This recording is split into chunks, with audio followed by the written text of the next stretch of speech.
I'm going to try something new that I don't think has ever been done before. At least I haven't seen it. It's a common problem on these GM radios that this aux jack here gets loose and begins to wiggle. Then your music cuts in and out. You can open up these radios and resolder them, but I want to try and repair this in a way that's going to make it better than it was before so that those solder joints don't just crack again. Anyway, I'm going to go ahead and take out this radio and see what I can do with it. First thing I'm going to do is just pull this panel back. It should just pop just like that. And I should be able to just pull forward on this bezel.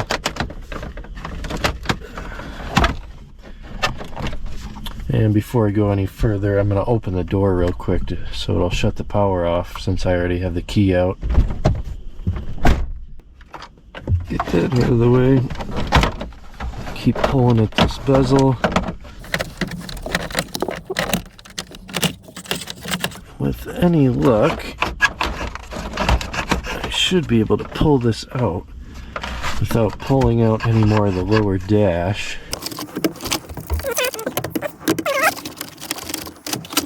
There it goes. It is free now.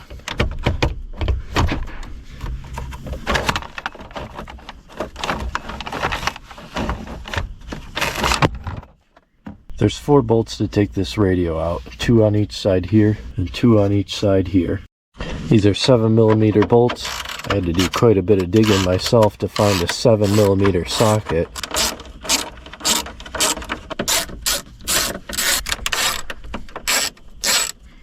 Looks like I was mistaken. These 2 bottom bolts do actually have to come out because there's a tab here. So I'm going to go ahead and do that real quick.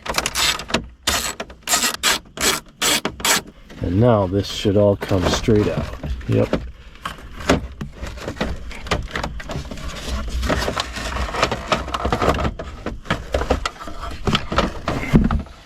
I'm going to start with these connectors on the right here. Just push the tab, wiggle it loose. Same for this yellow one. This connector here, we're going to get something to pry behind this metal clip. And then you should be able to pull it out. Okay, last we have this antenna connector. It's kind of tricky to get out, at least it was for me, but you pull specifically on this black plastic part. Just pull straight out. There it goes. Now the radio's free. I'm going to take it inside and pull it apart. Okay, I've got the radio on the table down here in the basement. First thing we got to do is pop off all these tabs that hold this front part of the radio on. Should be 3 on the top and 3 on the bottom.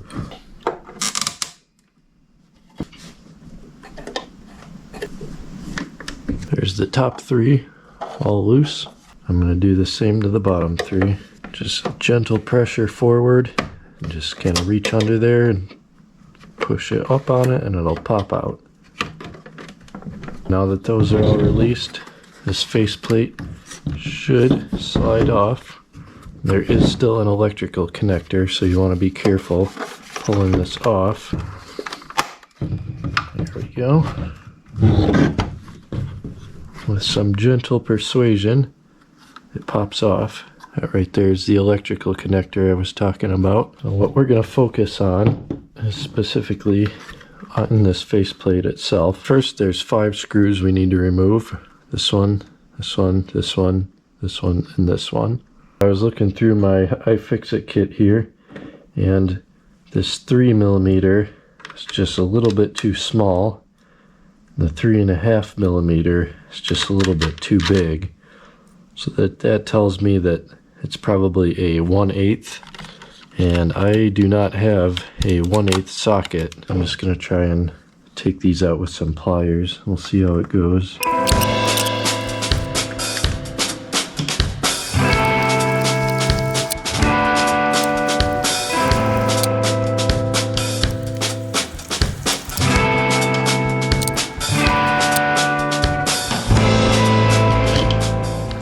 Okay, got all 5 of those screws out now. What we do need to do now is take this second set of tabs on the top and bottom off to pull this apart further, now that we have the screws out that I mentioned earlier. Okay, those actually have to pry up quite a bit further than it initially looks like. There's the top two. I'll go ahead and flip it around. There's one. And there's two. So now this should all just pop off. So if we look at the aux jack here, flip it around, normally what happens is some of these solder joints fail in this bottom corner here, but I'm actually not seeing that. So it looks like in my case I am going to have to go ahead and take these extra 3 screws out here and pull this entire PCB, and we'll see what's actually going on to make this thing loose like this.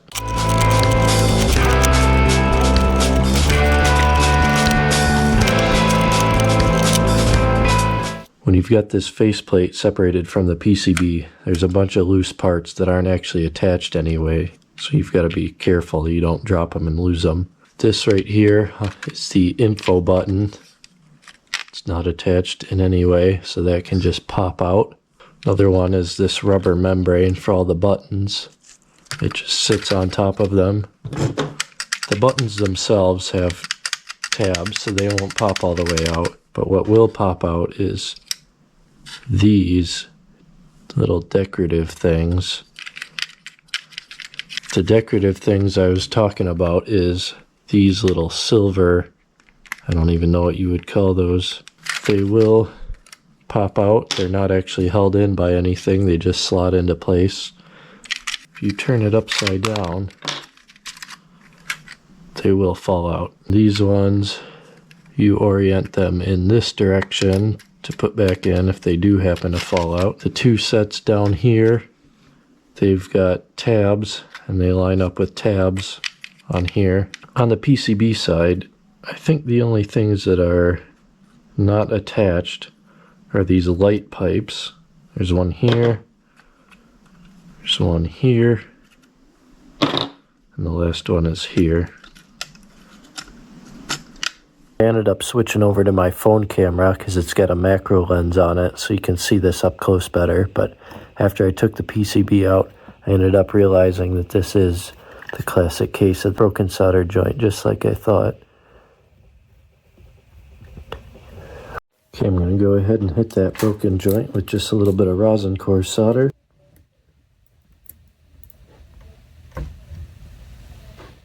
You can see now that there's a way less wiggle in this jack. There's almost none.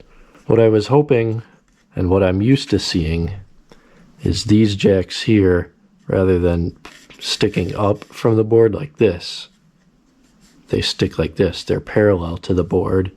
And my plan was to create 2 plates and essentially sandwich it down to prevent any kind of motion this way. I'm going to go ahead and put all this back together now. I'm going to start with these light pipes again.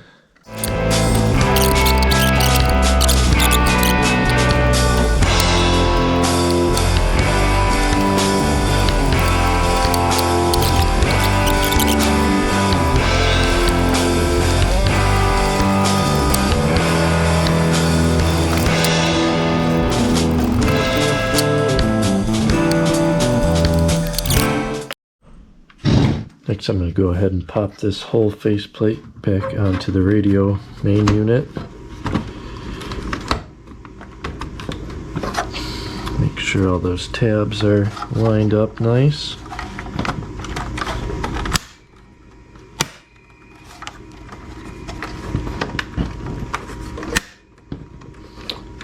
Should be ready to go back in the truck now. First thing I'm going to attach now is this antenna. This for the USB plug. The other 2 connectors, probably put the yellow one in first so this other one doesn't get in the way. There we go. That was a little more struggle than it needed to be. We need to make sure we put this radio in first. Actually, I need to tuck some of these wires a little bit. I don't quite want to let the radio in. There we go. Nope. Yeah. As I mentioned earlier, there's that tab for the HVAC controls that fits over top of the radio, so if you put this on first, you're not going to be able to get the radio on. And actually, I'm not even going to use the ratchet for this. Hand tight with this little extension should be plenty.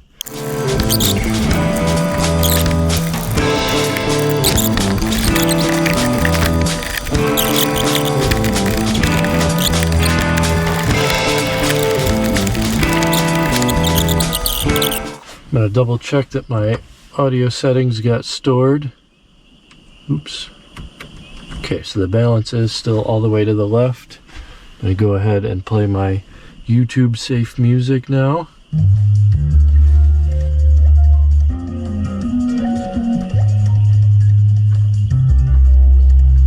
Yeah, I can't seem to get that to cut out now. I'd say that's good.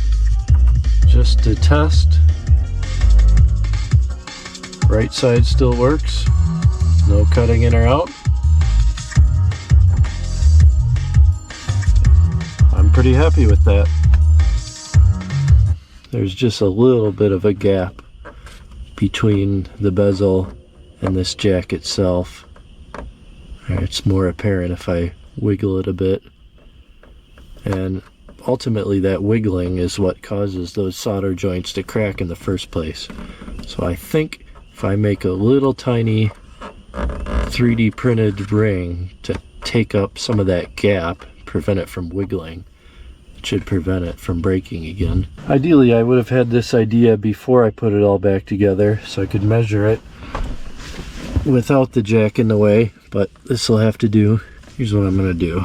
I'll measure the jack itself. It's a little tricky to do left-handed. So that's 0.23 inches. I might just print a few different wall thicknesses based around that 0.23 inch ID it'll be for that spacer ring. And we'll just figure out this second measurement by guessing.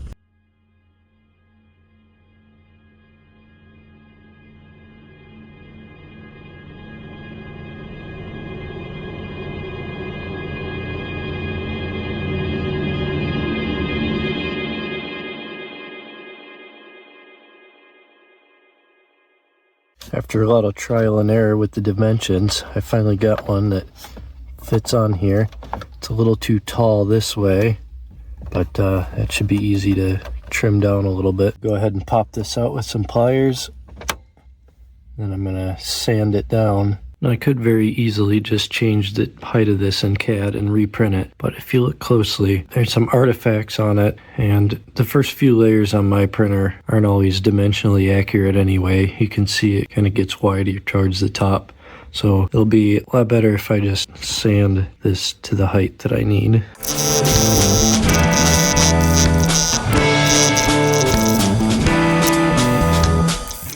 Final dimension of this part after sanding ended up being about 70 thou. Okay, I'm going to go ahead and install this piece in.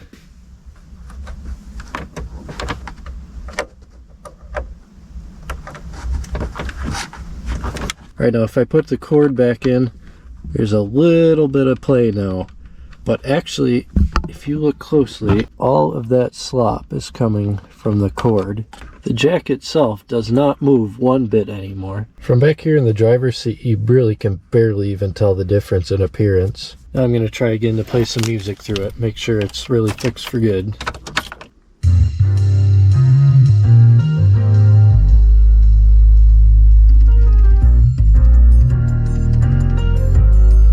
Yeah, I can't get that to cut out anymore. I'd say that's fixed. Thanks for watching the video. If you enjoyed it, please subscribe to Mittenworks on YouTube, as well as follow me on Instagram. Plenty of automotive and power sports content.